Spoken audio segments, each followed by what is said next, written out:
Welcome to what I'm going to call day 42.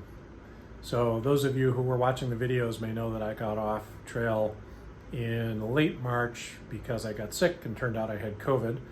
And that's where I kind of left that last video, unsure if I was going to be getting back on trail or what I was going to do. So a lot has happened since then.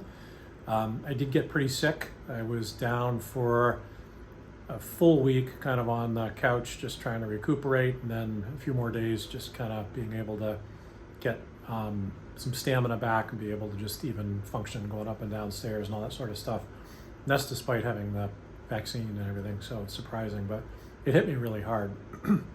So I took another couple weeks after that to recuperate and try to do some walking and just try to get, kind of back into some semblance of activity, because with the fatigue and the lack of exercise and everything, I was really wiped out.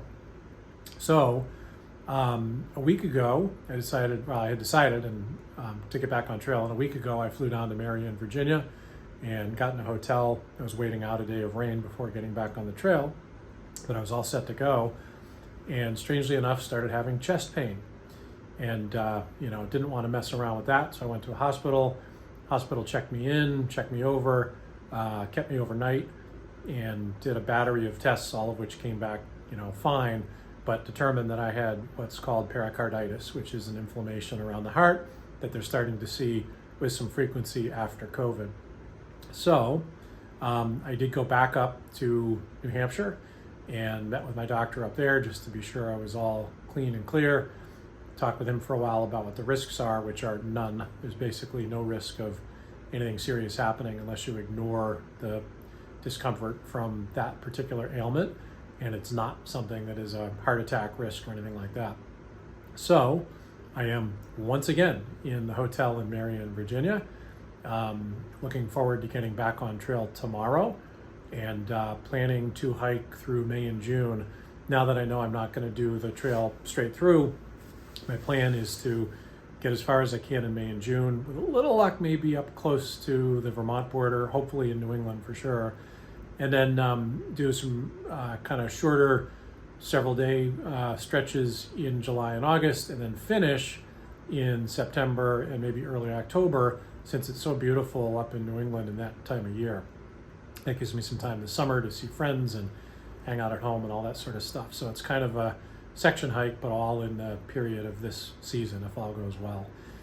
So starting tomorrow, I'm back on trail for May and June, again, if all goes well, and looking forward to putting in, some level of miles while I get my hiking legs back.